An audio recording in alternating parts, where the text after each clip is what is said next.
Okay, evening everyone. Hope everybody's okay and feeling good. What I thought I would do is a video just to explain to people how I taught myself to fly a model helicopter. Um, I've been flying helicopters now, it must be coming up to 10 years, and I'm self-taught. I did it the hard way with really starting with helicopters that weren't suitable for somebody that was classed as a beginner.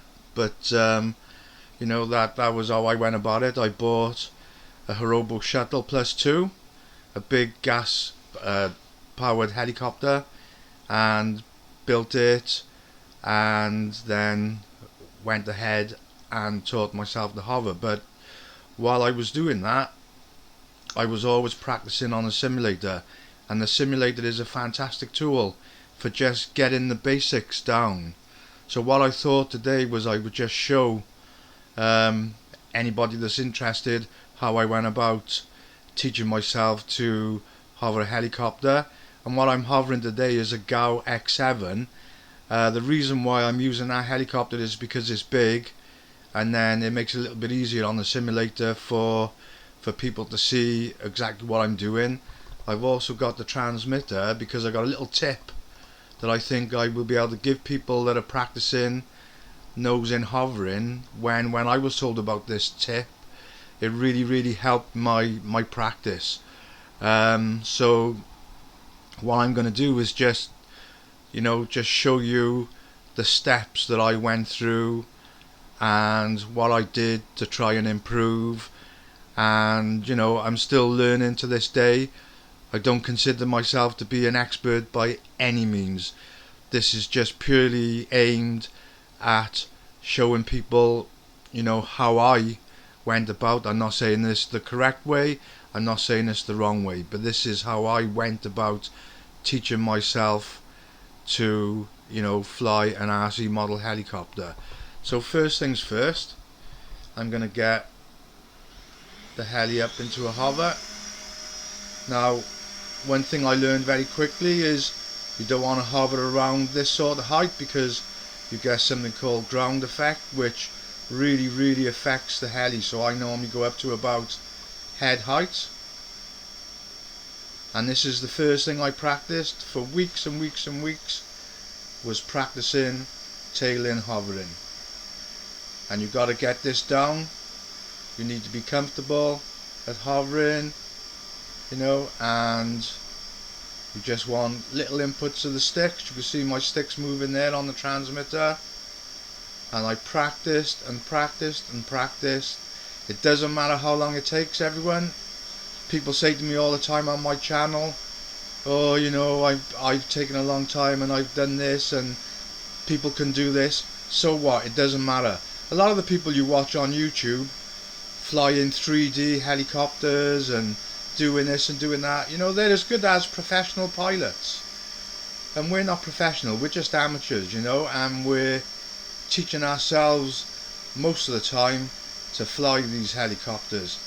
And then what I did then was, once I was comfortable with hovering tail in, I then just started to drift one way, drift forward a little bit, always keeping the tail facing yourself. And I practiced drifting that way to the left and then stop it, and then I drift then back to the right and then stop it. I would drift forward, and what I used to do was put markers in the ground in a big cross, and I would drift and hover forward to those markers and then hover back to a central one, always keeping that tail pointing towards you for now. And I practiced and practiced doing that, to say drifting to the right, stopping, drifting back to the left and stopping. Now this is a very powerful helicopter, but I wanted a nice big heli so people could see what I was actually doing and what I was talking about. And then when I was comfortable with doing that, what I started doing then was I would turn the helicopter side on like that and hover and practice side on hovering to the right. Just keep it there and practice.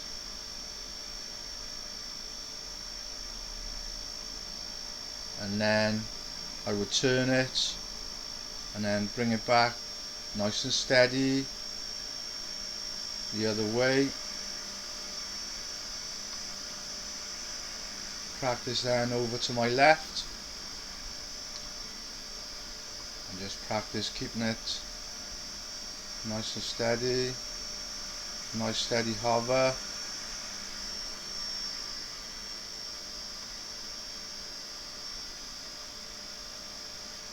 And then I would just come back then into a tail and hover again.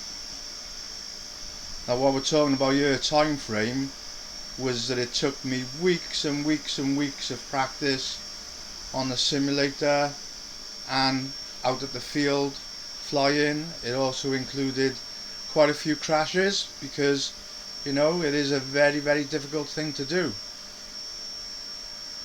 And what I then started doing was then I started to just keeping the heli very, very slow and stable. I started practicing just turning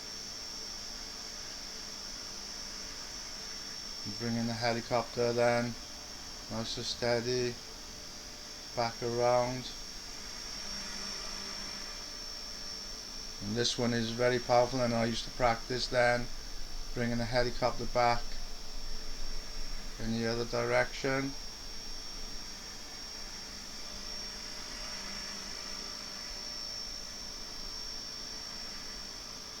And sometimes I used to practice just flying in a figure of 8. I'd come around. And you can see there, you know, with me talking, I'm not concentrating as much as I should be, and even while I'm talking, just struggling a little bit, but that's what I was doing, practicing my turning. Now, with the advent of stability on these model helicopters, then it makes this process a little bit easier because you don't have to worry about crashing, because when you get into difficulty you let go of the sticks and the helicopter levels itself out. But this GAO X7 I'm flying here obviously would have a flybarless controller, which would help to make the heli stable, and this is a big heli and it is very stable, but it's not stabilized. So if you lean one way, the only way you correct it is by doing the sticks yourself. So, you know, stability, there's such a big discussion with stability. Some people think it's fantastic, some people think it's cheating. You know, at the end of the day, if it helps you learn to fly a model helicopter, in my book, that's not a bad thing. And that's what it's all about, is learning to fly. And if, like me, you did it the old-fashioned way, self-taught, it involved lots of crashes, lots of money to put those helicopters back together. If you can do away with those crashes, then it can't be a bad thing. Okay, so what I did then was, once I had the tail in hover and I could turn and hover side on comfortably and in the other direction, then what I started practicing then was what we call nose in hover. And what I normally do is just go a little bit higher than head height, and then I turn the heli towards me, try and keep the nose pointing at me.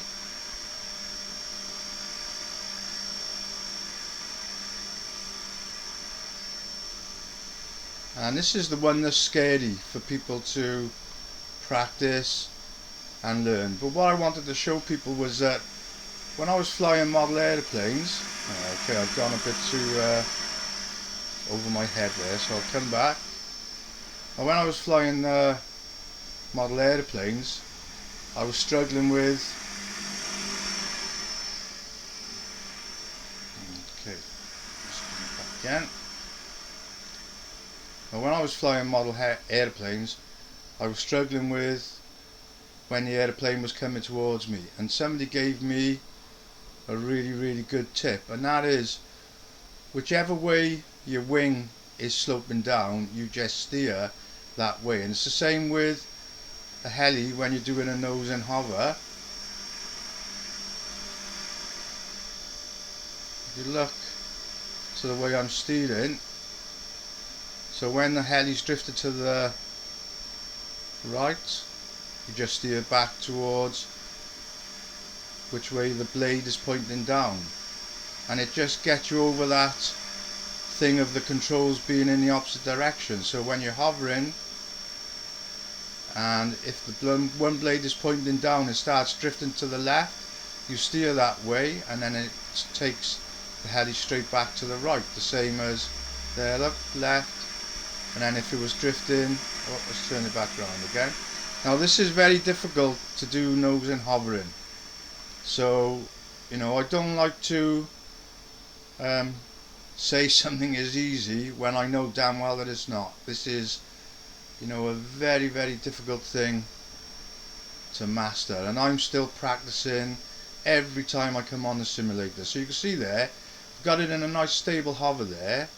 Now if the helicopter starts drifting to the left, if I steer to the left, to whichever way the blade's down, it corrects it straight away. And that was a fantastic tip to be given, and it really helped, you know, flying both model planes and model helicopters when they were in this orientation. So you know, this is it's not an ideal heli for doing this really. It's a bit powerful, and you know, it's as it come out of the simulator. I haven't dumbed the controls down or anything at all, but there you go, you know. So just remember, tail in first, try to stay about head height so you don't get ground effect, which really does make the helicopter sort of like become quite difficult to control. And then practice your side on orientations, and then come back the other way.